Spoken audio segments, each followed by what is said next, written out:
Assalamualaikum warahmatullahi wabarakatuh. Perkenalkan, kami dari kelompok 6 akan mempresentasikan mengenai penggunaan metode Gauss-Jordan dan matriks augmented untuk menentukan lokasi mobil yang tersesat di persimpangan dengan menggunakan data GPS.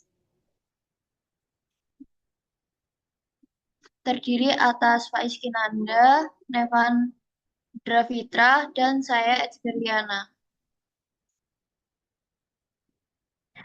Kasus yang dilakukan yaitu masalah utamanya bagaimana menentukan posisi kendaraan berdasarkan sinyal GPS yang diterima dari beberapa satelit yang menyebabkan ketidakakuratan akibat hambatan lingkungan atau posisi yang kompleks menjadi kendala yang harus diselesaikan.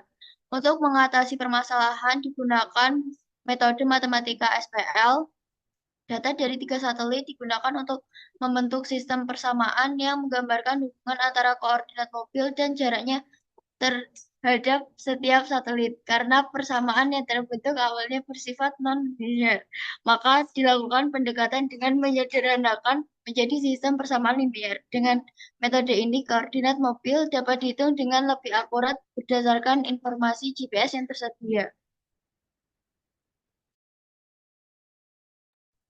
Selanjutnya, bentuk SPL dalam kasus yang telah dijelaskan tadi, yaitu yang pertama, pendekatan dasar dalam penentuan lokasi.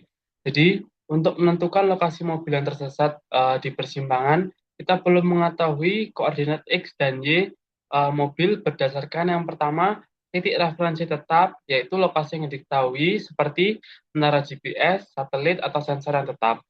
Kemudian yang B, data pengukuran, yaitu jarak dari mobil ke titik referensi atau sinyal posisi langsung, misalnya dari GPS. Metode yang sering digunakan itu meliputi A, triangulasi, yaitu menggunakan data jarak dari 3 referensi, yang kemudian B, data GPS langsung, koordinat posisi yang dihitung oleh perangkat GPS, dan yang C, menggunakan sistem persamaan linear. Jika data jarak tersedia, dapat dibentuk sistem persamaan berdasarkan hubungan geometris.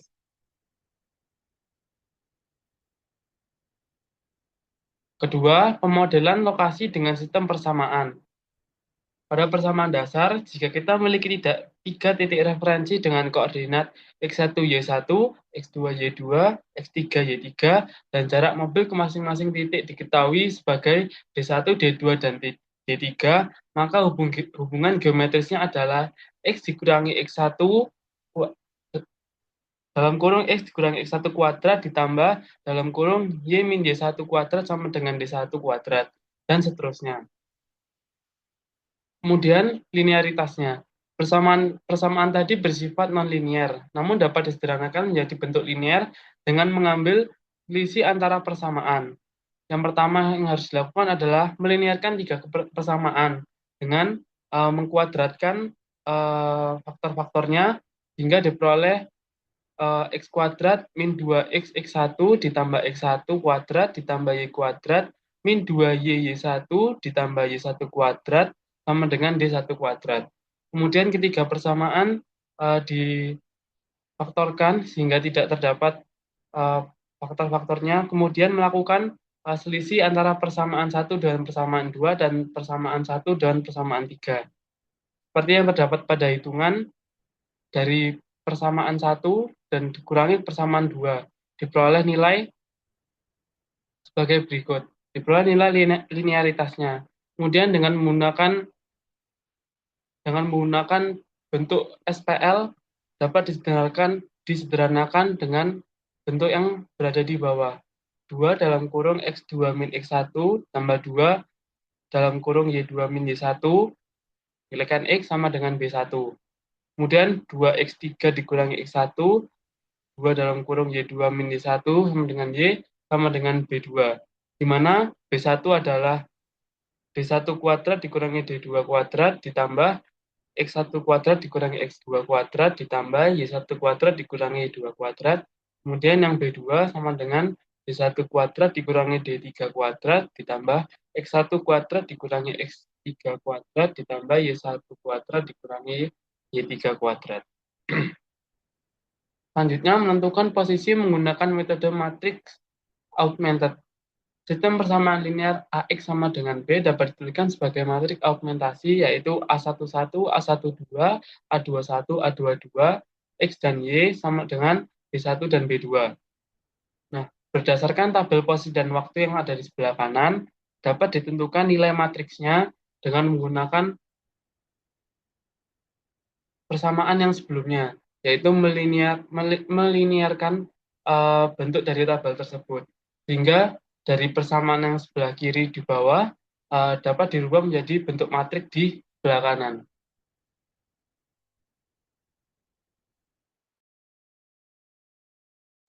Baik, selanjutnya di sini dilakukan perhitungan analitik, di mana persamaan yang tadi ditemukan dihitung disederhanakan menggunakan OBE sehingga didapatkan matriks akhir.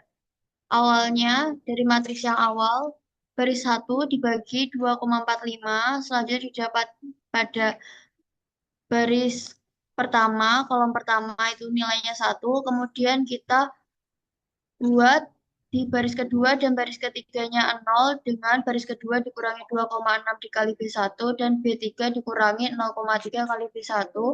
Selanjutnya kita memiliki tujuan untuk menjadikan nilai 1 pada baris kedua, kolom kedua.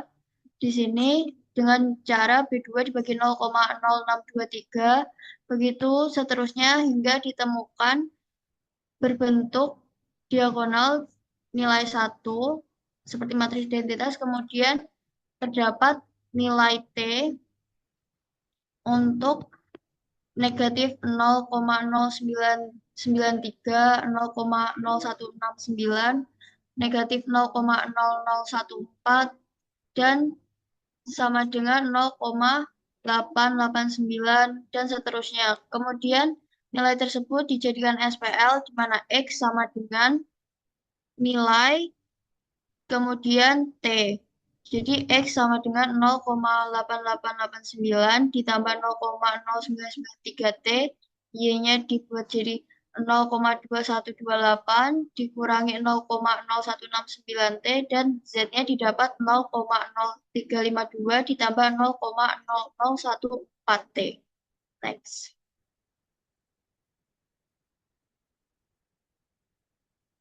Melalui penyelesaian SPL yang didapat tadi, dihitunglah nilai T. Melalui nilai T yang memenuhi dari persamaan bola bumi, yaitu X kuadrat plus Y kuadrat plus Z kuadrat sama dengan 1. Kemudian nilai tersebut nantinya juga harus menyesuaikan kondisi bola bumi pada saat itu. Melalui perhitungan substitusi penyelesaian SPL tadi pada persamaan yang ada didapatkan nilai T negatif 17,611 atau 0,914. Tapi di sini saya menggunakan 0,914 dikarenakan ketika menggunakan itu nilainya menjadi 1,00001. Saya anggap itu sangat mendekati nilai 1. Dan didapatkan posisi yang berada di mobil itu adalah X, Y, Z-nya 0,9797, kemudian Y-nya 0,1974, dan Z-nya 0,0365. Next.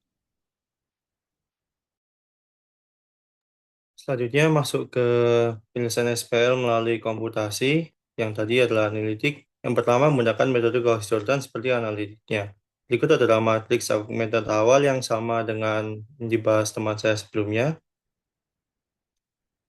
Lalu dilakukan iterasi yang pertama yaitu menukar baris 1 dengan baris 2. Kemudian baris yang ditukar tadi dibagi 2,6 sehingga mendapatkan baris 1 kolom satunya 1 nilainya. Kemudian baris 1 tadi dikurangi baris yang kedua dikurangi 2,45 dikali baris pertama sehingga menjadi 0. Next. Kemudian yang iterasi keempat, baris ketiga dikurangi 0,3 dari baris yang atas sehingga mendapatkan 0 juga pada pojok kiri bawah. Kemudian baris yang tengah ditukar dengan baris bawah agar memudahkan untuk mendapatkan nilai 1 pada baris 2 kolom 2-nya, yaitu pada iterasi 6. Next. Lalu yang iterasi ketujuh, baris yang atas dikurangi minus 0,3654 dikali baris yang tengah, sehingga didapatkan baris 2 kolom 2-nya adalah 0. Lalu kemudian relasi 8, baris yang bawah dikurangi 0,0452 dikali baris yang tengah, sehingga dapatkan 0 juga pada baris 3 kolom 2-nya. Lalu yang relasi ke-9, baris bawahnya dibagi minus 2,6643 agar terbentuk diagonal bernilai 1 seperti matriks identitas. Next. Lalu mencari interaksi 10 yaitu baris yang atas dikurangi negatif 1,3096 dikali baris yang bawah agar baris 3 kolom satunya, baris 1 kolom 3-nya menjadi nilai 0. Kemudian interaksi yang terakhir ke-11 baris yang tengah dikurangi negatif 0,321 dikali baris yang bawah agar membuat yang selain diagonal utamanya menjadi nilai 0 yaitu ciri utama dari Gauss-Jordan. Lalu ditemukan matriks argumen terakhir dari yang di bawah yaitu 100, 010, dan 001 dengan yang nilai kanan adalah nilai induk T-nya yaitu negatif 0,0993, 0,0169, dan negatif 0,0014. Next. Nah, untuk solusi yang didapatkan yaitu X1 adalah X-nya 0,889 ditambah 0,0993 T, lalu Y atau X2 sama dengan 0,2128 dikurangi 0,0169 T yang X3 yaitu Z 0,0352 tambah 0,0014 T. Waktu komutasi dari metode ini yaitu 0,042939 detik, yaitu masih sangat kecil atau cepat, lalu memori yang digunakan adalah 24 bytes, total iterasinya 11. Next. Lalu kita bandingkan dengan metode lainnya yaitu metode Gauss partial B14 dengan matriks augmented yang sama pada awalnya. Lalu kemudian pada metode ini nilai yang dijadikan 0 bukan selain diagonal utamanya, tapi hanya segitiga bawahnya. Sehingga setelah iterasi pertama yaitu baris atasnya ditukar dengan baris tengah, baris atasnya dibagi 2,6 seperti pada metode tadi, sehingga dapatkan baris 1,1-nya adalah nilai 1. Lalu yang iterasi ketiga, baris tengahnya dikurangi 2,45 dikali baris atas, sehingga dapatkan nilai 0 pada baris 2,1. Next. Lalu pada iterasi keempat, baris yang bawah dikurangi 0,3 dikali baris atas, sehingga dapatkan nilai 0.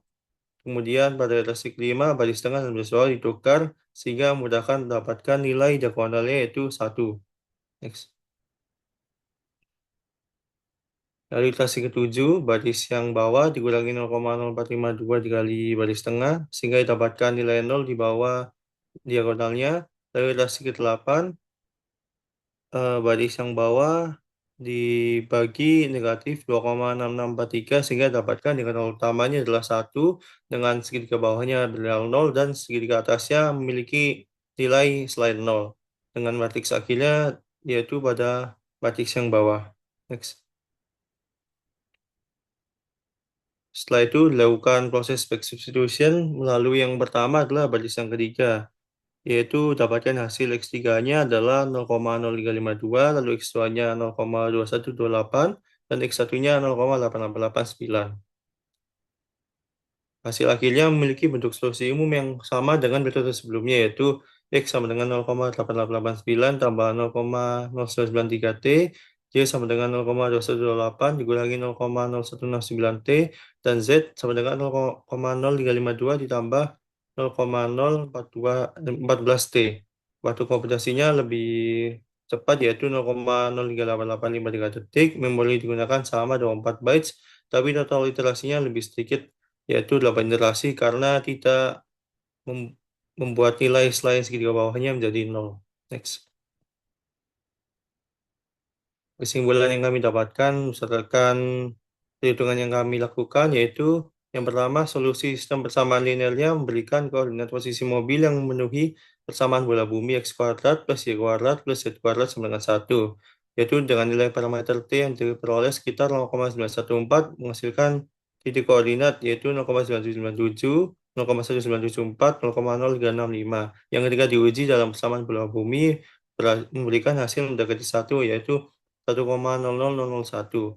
Hal ini menunjukkan bahwa metode yang digunakan dapat menentukan posisi mobil dengan tingkat ketelitian yang tinggi. Proses substitusi nilai T dalam sistem persamaan memberikan hasil yang valid secara matematis dan sesuai dengan kondisi geometri bumi. Lalu dari sisi komutasinya, yaitu metode Gauss-Jordan, Gauss partial pivoting memberikan solusi yang identik tapi memiliki perbedaan dalam efisiensi perhitungan, yaitu Gauss partial pivoting lebih unggul karena hanya memerlukan 8 iterasi dibandingkan 11 iterasi pada Gauss-Jordan seperti yang saya bahas sebelumnya, yaitu serta memiliki waktu komutasi yang lebih cepat dengan perbandingan sekitar 0,004 detik. Kedua metode menggunakan jumlah memori yang sama yaitu 24 byte sehingga perbedaannya terletak pada kecepatan dan jumlah iterasinya. Dengan demikian, Gauss partial pivoting lebih efektif dalam menyelesaikan sistem persamaan linear untuk menentukan posisi mobil dengan hasil yang tetap akurat pada sisi komputasinya. Baik, sekian dari kelompok kami. Kami dari kelompok 6 izin undur diri. Kurang lebihnya mohon maaf. Dan jika ada pertanyaan, silakan bertanya di komen. Wassalamualaikum warahmatullahi wabarakatuh.